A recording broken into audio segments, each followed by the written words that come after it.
Welcome back, and here we are at Poole Stadium just 5 days later, and what an interesting 5 days it's been, and a controversial one at that. On the road, the Pirates unfortunately went down in their Elite League B fixtures, both at Arena Essex and at Eastbourne. At Eastbourne, it proved to be a sensation when in Heat 13 the Pirates looked as though they needed to effectively lose and have a 5-1 against, or a 5-0 against, in order to be able to use the tactical ride in Heat 14, and that's exactly what happened. Well, to say that it finished as a controversy and in controversial circumstances is definitely an understatement. Yeah, to say the least, really. I mean, it's one of those things that, you know, I was fully aware of what was needed to be done, but, you know, Matt is the promoter, he pays the boys, and, you know, he decided that was a call that he wanted to go with, and, you know, I went with it. As I say, I didn't like doing it, to be honest, but the rules are there, they created a monster, and unfortunately it's come back and bitten them. I guess it must be against the grain, not just for you as a racer and a manager, but also for Ryan and for Magnus as well. I mean, they're out-and-out racers indeed. So how did they react? Yeah, well, that's right. I mean, they felt pretty awkward about it, and it was one of those things that I said, well, you know, if we're going to do, you know, if you're in a position to win the race, or whatever, just go for it. But I said, if we're not, well, then let's do it, because I said the rules are there to be used, and that's what we did. And you know, a lot of people might think it was wrong, but you know, I believe the same thing happened, exactly the same thing the next night at Newcastle. So, and you know, put yourself in a scenario that if the league title, you know, you're telling me that John Cook wouldn't have done it? I think he would have done. Well, I think it won't be the last time that we see it, and certainly the tactical rule has worked against Poole on a number of occasions already. Yeah, that's right. As I say, you know, we haven't had to use it very often, but obviously the last few meetings we have, and we use it to the maximum effect that we could, and it's created a lot of controversy, but that's all in the history books now. Well, yes, it was my decision. You know, it's not often that during the course of a match that Neil and I will discuss things, but on a case like this where we're both seeing something, but perhaps, you know, he wouldn't feel confident to make that type of decision, not knowing how Mike and I would feel about it. The reason is clear to see why we did it. You're either in a meeting to win it or you're not, and as the rules are at this point in time, the only chance we had of winning that match was by asking, you know, those two guys, if they weren't in point scoring positions, and I mean by being second or whatever, that it was better for the team that they pulled over. I've got to say that the website lit up, certainly on the Eastbourne side, the website lit up with accusations of Poole being cheats. How do you react to that kind of feedback? I can say some things about Eastbourne. I won't do it just at this point, but, you know, I've got examples down here where they've done things. International riders who I've spoken to are quite willing to, you know, tell the truth of what they've been doing. I think that, you know, I'm not going to say too much, but they overreacted at the time. It'll be a different story when we go there again, you know. And I see today that John's saying it's a shame they want to meet us in the playoffs. I'll take a team back next week. You know, we'll take our full team back next week, and you know, it'll be a different matter anyway. But you know, they overreacted. You know, they think that we were wrong in what we did. Morally, I'll grant you immediately, as I've apologised on the night to, you know, people who feel cheated by having, for 3 laps we raced, it was 1 lap that we didn't race, you know, and it was that lap where once we couldn't get by, it was better for our team. My responsibility is to the public here. My responsibility isn't to John Cook at all, and you know, he's bitter and twisted about things, and that's the way it is, and you know, laughable. Sullivan, Heat 13, and an incredible situation where you end up having to, in effect, come last, or engine fail. Yeah, I mean, not something that any racer wants to do, but you know, it's to benefit the team. We weren't breaking the rules, and you know, it helped us in the end. So you know, it's one of those situations that we don't like doing, but it benefits the team. Okay, well, let's hope that doesn't perhaps happen again, and Poole don't get into that situation again. No, of course not. You know, we're going to be stronger now. Well, I'm sure that none of the Pirates would want to be into that situation again, although I have a sneaking suspicion that we may well see that exact situation replicated up and down the country. It's certainly gone high profile enough. But enough about the last 5 days. What about this evening? Tonight, the Pirates are in battle with one of those teams that's already defeated them on the road. Yes, Arena Essex are in town, and it's the Elite League B fixture here at Wimborne Road tonight. Well, the Pirates find themselves 13 points adrift, so tonight they're looking to win by a minimum of 14 if they're going to secure the bonus point. Poole Pirates say they can do it. They're intending to do it. Let's see if they can. Let's go and see Graham and Rob on the tower, and let's enjoy the next 15 heats of Speedway. So thank you, Nigel, and here we are with the return of Arena Essex, Elite League B fixture. And what a difference 7 days can make in Speedway, because 7 days ago we had a packed house here for the match against Ipswich, which was eagerly anticipated as a top-of-the-table clash. Well, the Pirates absolutely wiped the floor with the opposition that night from the Witches, but within that space of 7 days, the Pirates have lost heavily at Arena Essex, so they're on the back foot here in trying to rescue, first of all, 2 league points. Hopefully that will be within their capabilities, but maybe more challenging will be the bonus point. But we've got Heat 1, notably including Antonio Lindback for the Pirates, who was missing from those 2 defeats at Arena Essex and Eastbourne. And he's joined by the skipper in this one, Magnus ZETTERSTROM. Had a good match here 7 days ago. On his travels, he was not quite so prolific, so he can return to home form here. But they face the opposition challenge of skipper for the Arena Essex Hammers, Kelvin TATUM, number 1 in the green helmet, and he's on the inside. And Dean Parker in the yellow helmet going from grid 3. It's race number 1. Away they go, and Antonio Lindback looked to have got a fairly good start there, but unfortunately he's brought down Magnus ZETTERSTROM and the rider in yellow, Dean Parker. They've taken a heavy tumble into the air fence. It looked very much as if Kelvin TATUM did just drift a little bit wide, and I don't think the crowd are very impressed with that. Lindback did seem to get a good gate, but Kelvin TATUM went wider and wider, and Lindback moved out, and certainly Magnus ZETTERSTROM took a very heavy tumble there on the first bend, and it looks as if the crowd are pointing the finger at Kelvin TATUM, although I'm sure the referee's verdict is more likely to be first bend bunching. But it's good to see Dean Parker up on his feet. Unfortunately, Magnus ZETTERSTROM still down receiving attention. We'll have to see how this one sorts itself out when we come to the restart. Well, great to see Magnus ZETTERSTROM up on his feet there. Looks as if he's holding his arm. But the Sky TV replays look as if it was, in fact, a case of first bend bunching, with Antonio coming off gate 2, going slightly wide into the turn, and probably brought down his own team partner, Magnus ZETTERSTROM. But it's very, very good to see Magnus back on his feet. Whether he's fit for the restart remains to be seen. Well, let's just have another look at that run into the first bend, and as you can see there, Kelvin TATUM gets a good one from 1, and Antonio gets a good one from 2, and it's Antonio indeed who seems to bring down his own team partner, Magnus ZETTERSTROM, and Dean Parker falling off almost independently of Zorro's fall, but a little bit inconclusive. But the referee certainly didn't attribute blame to any rider, and I think that's quite right. So it's a rerun with all 4, and Magnus sorting himself out with a number 2 bike, and all the riders now on 2 minutes in front of the Sky cameras here, so already a bit of a lengthy delay while they sorted themselves out from that one. And the crowd still seem to be on the back of Kelvin TATUM, although the rerun there suggests that perhaps, contrary to my earlier thoughts, that he was just competing fairly into the first corner, which was nip and tuck.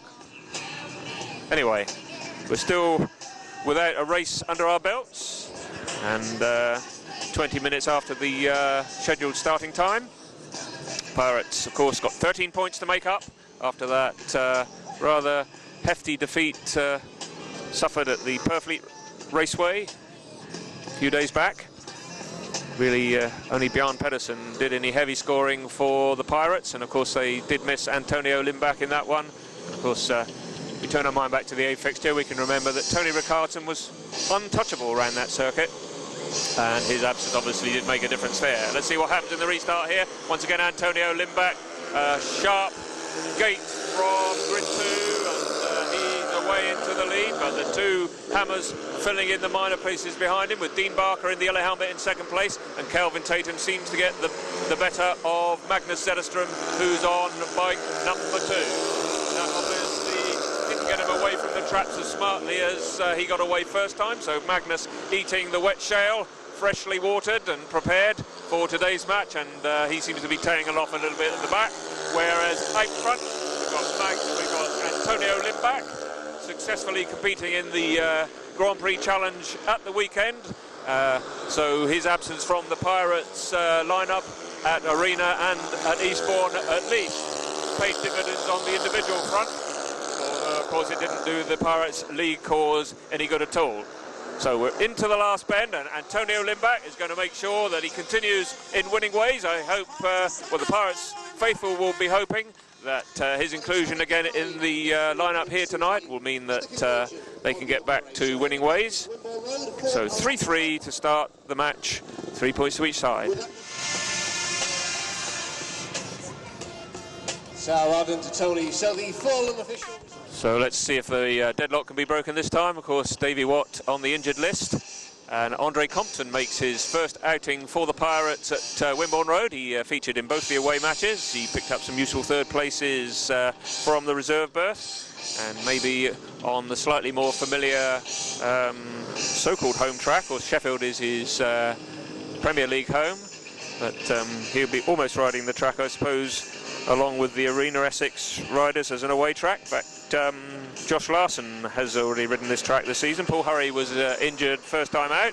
That's the lineup then for race 1, and it's Andre Compton in the blue helmet and Daniel Davidsson in the blue. Andre Compton in red, Daniel Davidsson in blue, looking for a 5-1 here, though in the yellow helmet we've got Josh Larsen, who comes around Andre Compton, leaving, in fact that's Paul Hurry in the yellow helmet, just gone past Andre Compton, so my mistake, is Josh Larsen who's trailing at the back, and the Pirates currently looking at a potential 4-2 heat win. Daniel Davidsson really flying from the tapes there, and he looks very comfortable once he's out in front. Paul Hurry pretty lively on lap 1 there, and Andre Compton feeling his way around a little bit. He's not looking too comfortable, in fact almost left the door open for Josh Larsen, but Andre Compton on to the last lap, and he seems to be holding quite a tight line, which he'll need to do because he's got Josh Larsen all over him, and the Pirates will be hoping to get a 4-2 heat win here. They have, although if Josh Larsen had felt a little bit more confident on what was obviously a faster bike, I think he could have picked off the Pirate, but fortunately for the Pirates he didn't, and the Pirates go into a 2-point lead with that 4-2 heat win, thanks to the heat winner Daniel Davidsson. At scoreline, Poole Pirates 7, Arena Essex Hammers 5. So the Pirates have just got their noses in front with a 2-point advantage. So we move on to race number 3, and this one sees a matchup of prolific Grand Prix scorers of recent weeks. Greg Walasek, a former Pirate and the current Pirate, and very much the #1 blue-eyed boy, I would say, Bjarne PEDERSEN, who seems to have taken over from Tony Ricardson as the crowd's favourite here, and he's certainly the prolific point scorer. He scored a hatful of points in the 2 away reversals at Arena Essex and at Eastbourne. And although they were defeats for the Pirates, the former Bjarne PEDERSEN on those difficult away tracks was very encouraging. So what can he do against his old team rival Greg Walasek here? The Pole was top scorer, or one of the top scorers at the Purfleet Raceway. He got 4 wins straight off and a 3rd place in his final race. So he's obviously in good form. He's in the yellow helmet. Leigh LANHAM goes in green. Bjarne PEDERSEN in blue, and Jason Lyons is in the red helmet. Bjarne PEDERSEN gets a great start from grid 2 there, but unfortunately Jason Lyons can't join him, and so it's a potential 3-all matchup here. It's Bjarne PEDERSEN out in front. Greg Walasek certainly lively in the yellow helmet in 2nd place. He's all over Bjarne here, but Bjarne holding a steady line, and wet shale there blocking Gregor's attempts to get closer order. But Jason Lyons almost took a tumble there on turn 3, just about clung on, and Greg Walasek in the meantime trying to go around the outside of Bjarne PEDERSEN. Bjarne's got to be at his fastest here because Walasek is coming through and does indeed go right past Bjarne PEDERSEN up the inside. Bjarne coming back at him, but Walasek certainly lively tonight. Brilliant pass by Bjarne PEDERSEN on the pit turn, but here goes Walasek around the outside, and back comes Bjarne PEDERSEN. What great speedway. Unfortunately not the right result for Poole Pirates, because it's a 4-2 heat win to the Hammers, but what a great race between those two Grand Prix stars, and they're both in great form at the moment. But Gregor Walasek will make himself a firm favourite with the Sky viewers, if not for the Wimborne Road faithful, for that superb piece of speedway there. And it means that the scoreline goes back to Poole on 9 points and Arena Essex Hammers on 9 points. So is the boys doing a lap of honour. Congratulations to Greg. Well, let's have another look at that passing and repassing between Gregor Walasek and Bjarne PEDERSEN there. Bjarne PEDERSEN looked as if he was comfortable for a couple of laps, but here we see the superb pass by Greg Walasek. But within half a lap, Bjarne PEDERSEN comes back under the pole, and the Pirates fans thought that was going to be it, but unfortunately on the last bend, Gregor Walasek really held on to that advantage, and superior speed on the run-in took him the 3 points. And it's not very often, I think, this season from here on that we're going to see Bjarne PEDERSEN pass by an opponent like that. So 3 races gone, it's all square, and the Arena Essex Hammers certainly looking in lively form tonight, and Pirates' first aim will be to get the 2 Elite League points, which they need for a home win. And I would say at this stage in the proceedings, that is going to be a whole lot more difficult for them than 7 days ago, when the Pirates actually went to town with the Ipswich Witches and gave them a jolly good lesson in speedway. It doesn't look as if that's going to happen here tonight. So 2 league points is the first priority. Any thoughts of the bonus point we'll have to put on hold until we can see a little bit of daylight between the teams. Of course, any daylight that did exist would potentially be cancelled out by that oh so controversial tactical ride, of which maybe more later. So heat 4 then.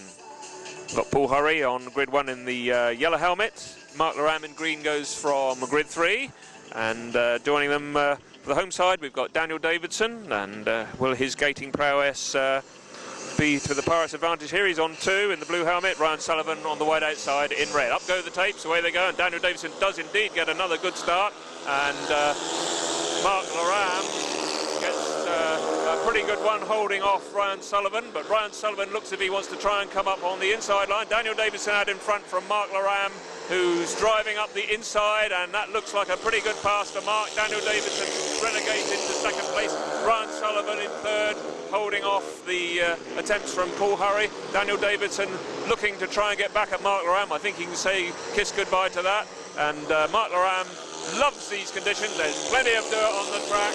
They've been well watered, and once he gets his wheels in that sort of stuff, he's the complete master. He's way out in front. Daniel Davidsson in second, thanks to that good start. Ryan Sullivan, round from the difficult grid 4, is tucking himself in for third place. Daniel Davidsson comes unstuck on turn 2 there and smacks into the air fence to lose the second place that he was holding, and it looks as if Paul Hurry is making a strong challenge on Ryan Sullivan. So got a very, very different match here tonight, and unfortunately Daniel Davidsson loses that second place, falls off. The Pirates concede a 4-2 reversal to the Arena Essex Hammers, who go into the lead by 13 points to 11.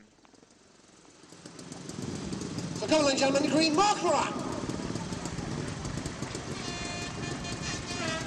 On to race 5, and the Pirates with a 2-point arrears to catch up with, and this time they've got the pairing of Jason Lyons and Bjarne PEDERSEN to do battle with Kelvin TATUM and Dean Barker. So I think we can already see that Greg Walasek and Mark Loram are going to be the undoubted stars for the Hammers. They're going to be their twin spearhead. So maybe this pairing is the most vulnerable of the visiting lineup. And with Pirates on 1 and 3, Jason Lyons in red on 1, Bjarne PEDERSEN on 3, Dean Barker on 2, Kelvin TATUM on 4.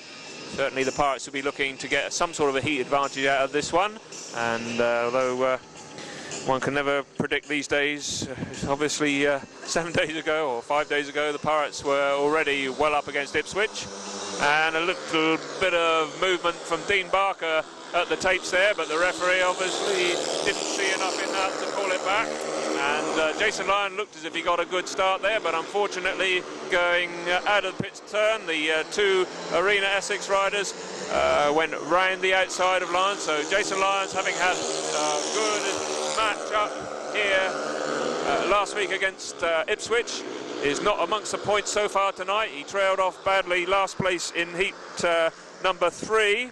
And although we've got Bjarne PEDERSEN out in front, Jason Lyons is right at the back. And in second place we've got Kelvin TATUM, who looks pretty speedy this time out. Dean Barker in third, and Jason Lyons right at the back. So the Pirates are not going to make any inroads on 2-point arrears, and if anything, Jason Lyons is getting further behind. The track's just starting to dry out a little bit. I think it may need to if the Pirates are going to do anything about this early deficit. And with that drawn race, Bjarne PEDERSEN, Mr. Reliability, out in front for 3 points. Score goes to the Pirates 14, Arena Essex 16. So what can the Pirates do in Heat 6? They've got grids 2 and 4 with Magnus ZETTERSTROM on 2 in the blue helmet. They've got Antonio Lindback, one of their 3 heat winners in the early stages.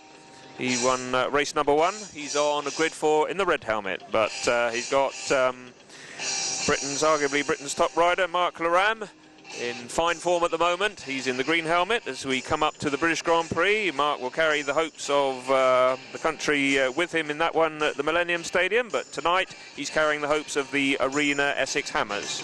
Josh Larsen in the yellow helmet completes the lineup for heat number 6, and with the Pirates 2 points in arrears, anything less than a drawn race this time would start to cause concern. And of course, with Mark Loram out there on the inside, that's not going to be easy. He gets a good start. In fact, Magnus ZETTERSTROM drops neatly to the inside, and that allows Antonio Lindback around to chase after Mark Loram. I think that might be a bit of a hopeless cause, or he's in close order at the moment. Mark Loram, what a great side he is when he's out in front.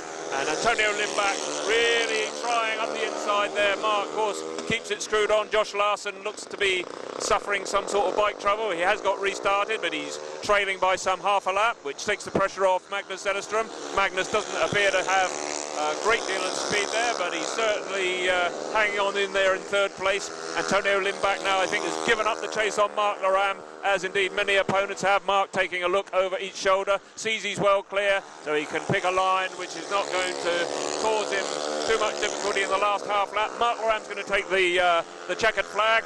The Hammers are going to keep their 2-point advantage. There's a win then for Mark Loram. Antonio Lindback in second place, and Magnus ZETTERSTROM third. 17 points to the Pirates, 19 to the Hammers.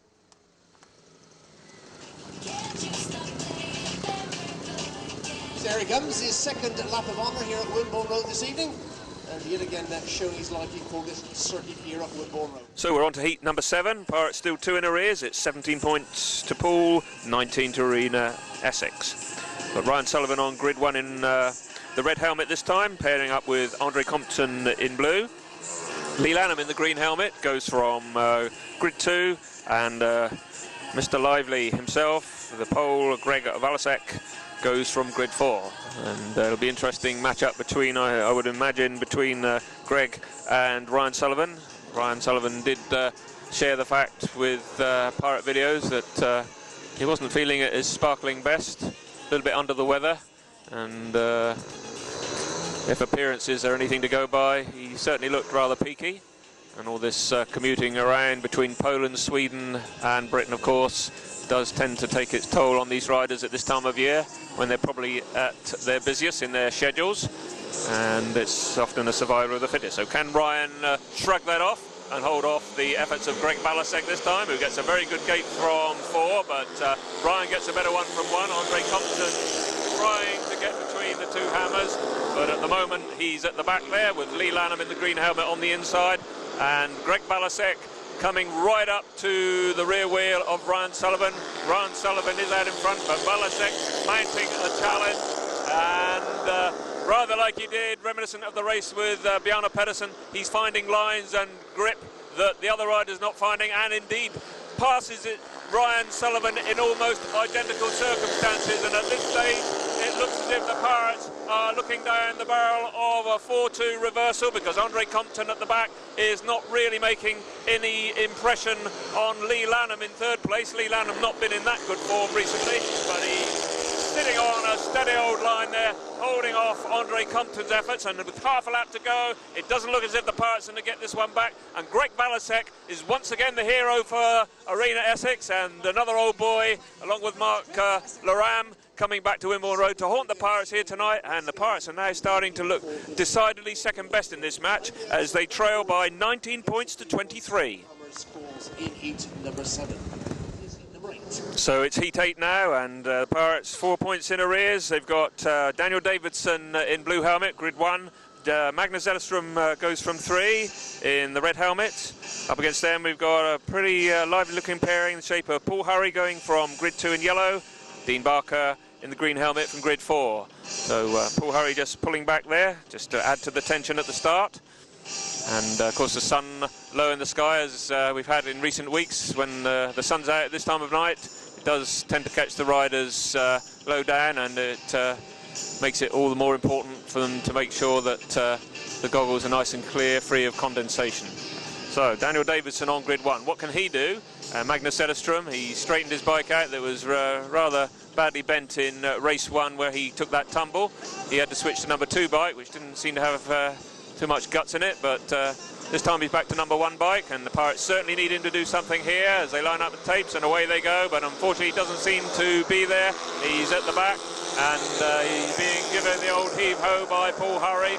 Dean Barker it is who's tracking Daniel Davidsson, who once again gets a great gate for the Pirates, and he's out in front. But can he hold on this time? He took that rather awkward tumble in his last outing, but fortunately for the Pirates, his gating is once again sharp tonight. Dean Barker and Poole Hurry in 2nd and 3rd look as if they're not going to be caught by Magnus ZETTERSTROM, who's going further and further backwards. And it's once again, it seems to be back to the Pirates not firing on all cylinders, with Jason Lyons so far pointless, and Magnus has only scored, if he's last here, he'll only have scored 1 point from 3 starts.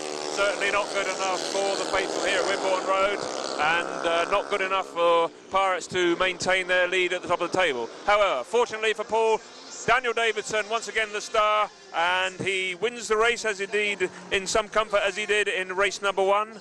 And disappointing for him to have fallen in race 4, but he's back to winning ways to square it off, and Pirates move on to 22, but significantly the Hammers on to 26. Wimborne Road this evening, so come on in the home straight. In blue for the Pirates, Daniel Davidsson.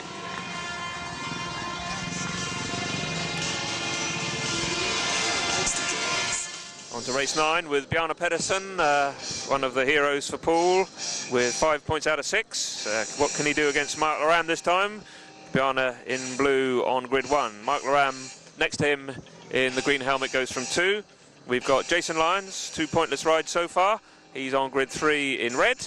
And Jason Lyons, 2 pointless rides from him so far, and maybe that's the target for Jason this time, to show Josh a clean pair of wheels around this track. Meanwhile, I'm sure we're going to have a battle out in front between Bjarne PEDERSEN and Mark Loram, and that is something to whet the appetite, because both riders have been flying here tonight.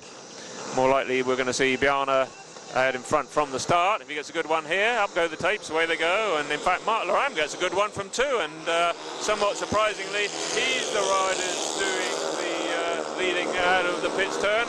And Bjarne PEDERSEN 2nd place, Jason Lyons 3rd there, taking a wider line, trying to hold off the efforts of Josh Larsen, which he just does. Jason Lyons once again is going wide. Josh Larsen keeping it tight. Bjarne PEDERSEN some way back from Mark Loram. It looks indeed as if Mark Loram is comfortably out in front. Jason Lyons trying to get some sort of an advantage to tuck in for 3rd, which would be another drawn race here. So disappointingly for the Pirates, Bjarne PEDERSEN not having an opportunity to do anything about Mark Loram tonight, because Mark, well, what's this Mark Loram doing the gating? We usually expect Bjarne PEDERSEN to do that and Mark to do the chasing, but certainly Mark Loram with half a lap to go and absolutely flying tonight. The track is exactly how he likes it and how he rode for a couple of seasons here. It's the Mark Loram of old, vintage Mark Loram, takes the checkered flag. It's a drawn race. Jason Lyons did manage to hold off the challenge from Josh Larsen, got his 1st point of the night, so it's 2 lasts and a 3rd for Jason Lyons. Still rather disappointing. And Bjarne PEDERSEN, 3 starts, only 1 race win. Drawn race then, 25 to Poole, 29 to the Hammers. Live down here at Wimborne.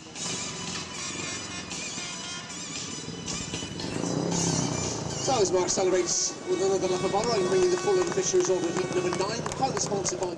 So we come up to race 10, still the Pirates looking really out of sorts tonight, not too much happening, not too much of a buzz about the team.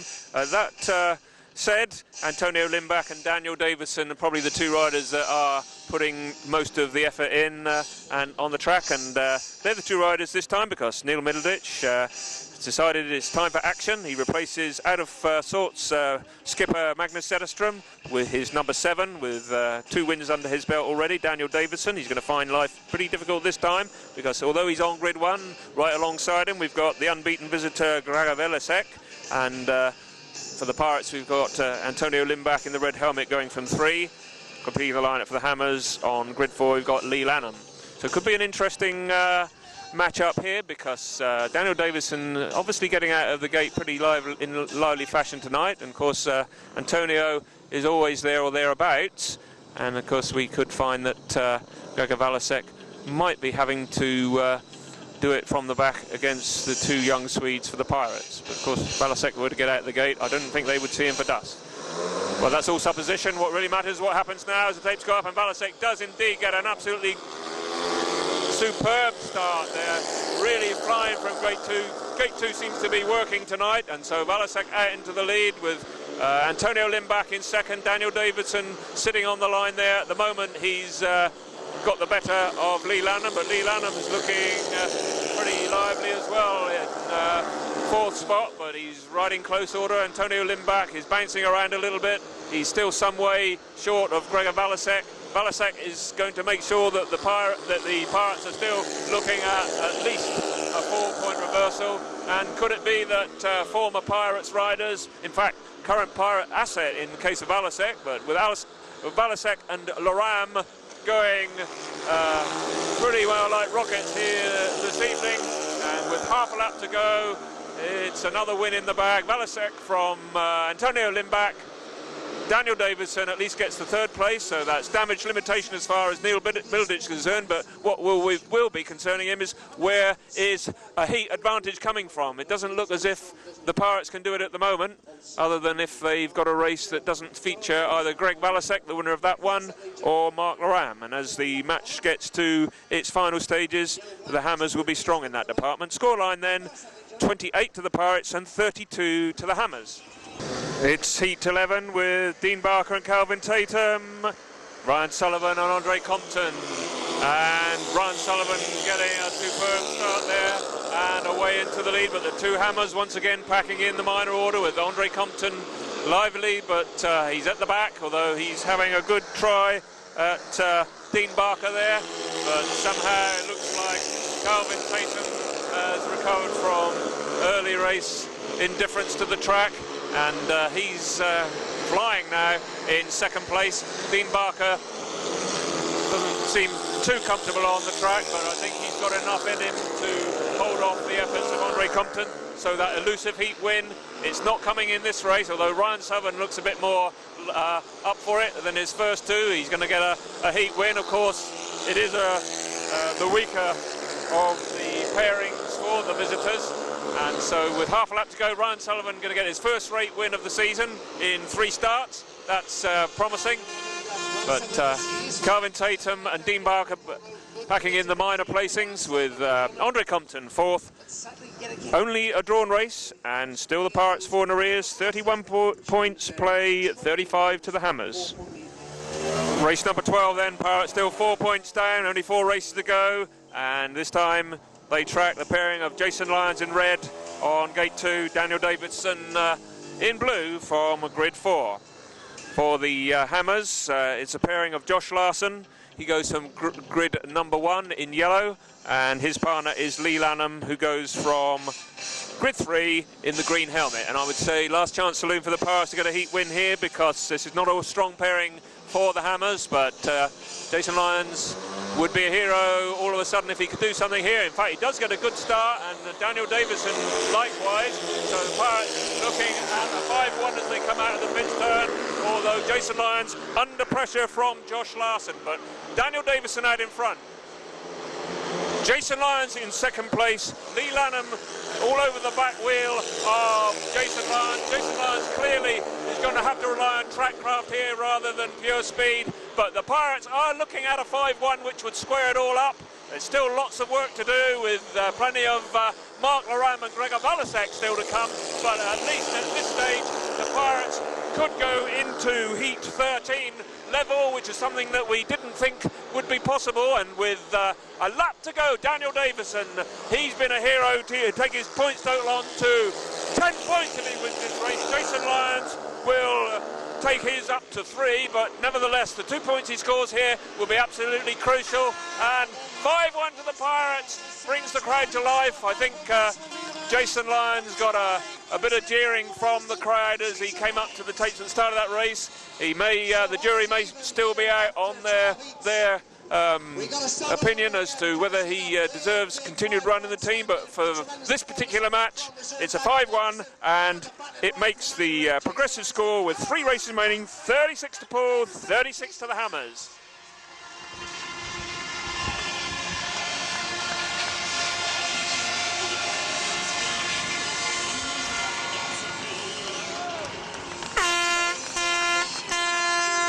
So, as the boys go back into the pits, the full unofficial result of heat number 12, kindly sponsored by Square Dio Caravans.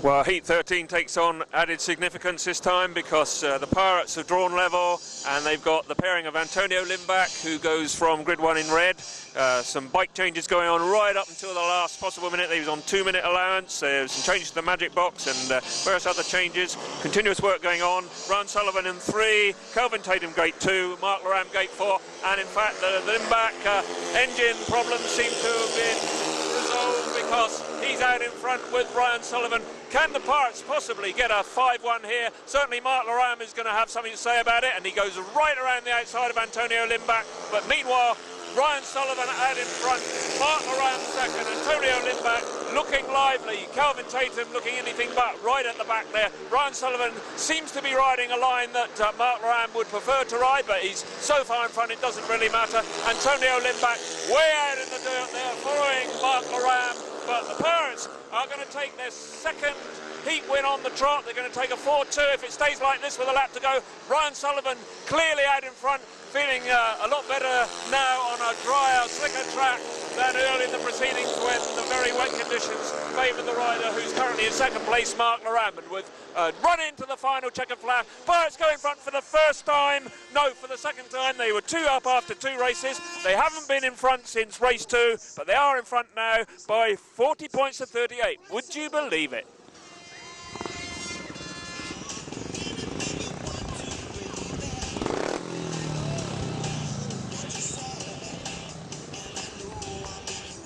So on we go to the penultimate race, heat 14, and although any thoughts of the bonus point have long since disappeared, Pirates supporters will at least feel that there's a chance of the 2 elite league points here, which are in the proceedings, with them trailing by 4 points, looked as if was out of reach. But thanks to 5-1 and a 4-2 in the last 2 races, they're now 40 points to 38 to the good, although in heat 14 the rider's been a thorn in their side with 3 wins. Greg Walasek on grid 1 in the green helmet, but Pirates will look to the reserve change. In comes Daniel Davidsson to take the place of Andre Compton. Daniel already on 10 points, and his partner on grid 4 in the red helmet is Bjarne PEDERSEN. Completing the lineup in grid 3, we've got Poole Hurry, who's had 4 points to his credit, so it's quite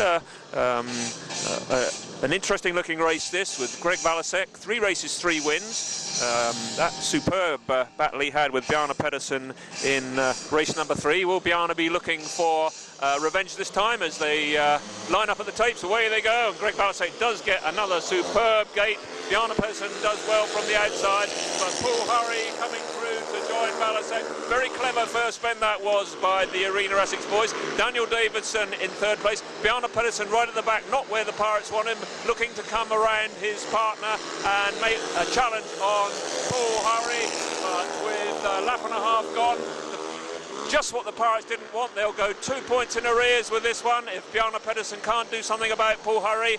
An absolute disaster for the Pirates. Greg Walasek got a great gate, but Bjarne Pedersen could have been expected to do something from 4. He didn't, and now he's having to fight on a dry and dusty track around the outside. Paul Hurry, not a rider you would particularly wish to be behind in terms of his riding style, and it's looking into the last lap as if the Pirates are going to have too much work to do. Paul Hurry's going to hold on to that second place unless Bjarne Pedersen do something here on the run-in, and he's coming up fast. He does just get, is that last gasp chance of the Elite League points. It only squares the match up, but at least it's damage limitation. It's all square going to last race. Bjarne Pedersen there left it very, very late indeed. Very disappointing heat 14 to lose to the Hammers by 4 points to 2, but it does make the scoreline. The Pirates 42, the Hammers 42. Great for Sky viewers. Not so good for the Wimborne Road faithful. Got to chew their nails and wait on the outcome of race 15. But with Brian Sullivan and possibly Bjarne Pedersen, it looks as if there's going to be quite some race to round off this superb Elite League fixture here. Superb for the neutral, or maybe questionable whether it's quite so good for the locals. Well, I think it's worth looking at Bjarne Pedersen again in that one, and here we see him going into the last bend, and it looked all over for the Pirates, but coming through superbly, keeping the throttle on. Paul Hurry comes again, but it's not enough, and Bjarne Pedersen taking that absolutely vital second place, who matches up the scoreline, and it's all level. So it's heat 15, and the nominated riders for Poole, who won the toss, selected inside gates. It's Brian Sullivan in the red helmet on 1. Bjarne Pedersen, his partner, goes from grid 3 for the Hammers. No surprise there. The two riders have only dropped 1 point between them. Greg Walasek with 4 wins in the green helmet goes from grid 2. He's their number 4 rider. And their number 5 rider, Mark Loram, just dropped that 1 race to Brian Sullivan in heat 13. Whereas for the Pirates, their 2 riders, Bjarne Pedersen has only won 1 race out of 4 starts. Brian Sullivan getting better, started with 2 seconds, finishing up with 2 wins. So in terms of the scorecard, the Hammers must be the hot favourites to be the first team this season to take the points here at Wimborne Road. It's all square, it's a perfect match-up. Pirates have the inside starts, but I think the starts are not going to really worry either riders of the calibre of Greg Walasek, who's shown that he can pass both Ryan and Bjarne Pedersen in the heats, and the same with Mark Loram, who's been really lively tonight. So the Pirates are well and truly up against it here. It's all square. We've got Brian Sullivan in the red helmet, winner of his last 2 races. Can he make it 3 wins on the trot? It could be a draw, it could go either way. Up go the tapes and away they go. And it's a great ride out of the tapes from Brian Sullivan, who drifts wide, allowing Bjarne Pedersen to come through. And at this stage then, the Pirates are holding a 5-1 with Bjarne Pedersen and Brian Sullivan, with Gregor Walasek in 3rd and Mark Loram 4th. Pirates, absolutely essential that they hold on to this heat advantage, because the Elite League points are at stake. Brian Sullivan absolutely scooting away. It was his start from 1, and showed you how valuable it was to win the toss. He was away. Bjarne Pedersen in 2nd place. Brian Sullivan 3rd. Gregor Walasek trailing at the back. The home fans will breathe a huge sigh of relief if after the completion of another lap, this score remains the same. 5-1 to the Pirates. Brian Sullivan in front. Mark Loram looking to pass Bjarne Pedersen. They're on to the final bend. The Pirates are going to get the league points. Would you believe it? Not a convincing performance by any means for the previous races, but absolutely convincing when it really mattered. And the Monday crowd comes to life here at Wimborne Road. They retain their home unbeaten record in the Elite League. They get another 2 points. They stay at the top of the table, but it couldn't be much closer than that. They lose the bonus point. They get the league points, and I'm sure Neil Middleditch will still want to do something about the riding side, because it really is hard going. Nevertheless, take nothing away from the Pirates tonight.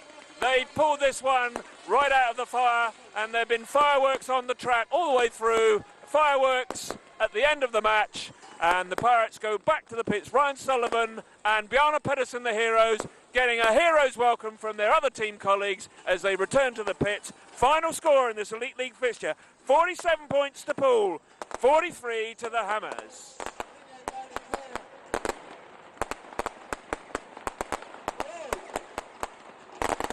For the second time on this edition, Pirates have got out of jail, and tonight they've left it till the very last heat to do so, winning that with a maximum heat win, courtesy of Sullivan and Bjarne PEDERSEN.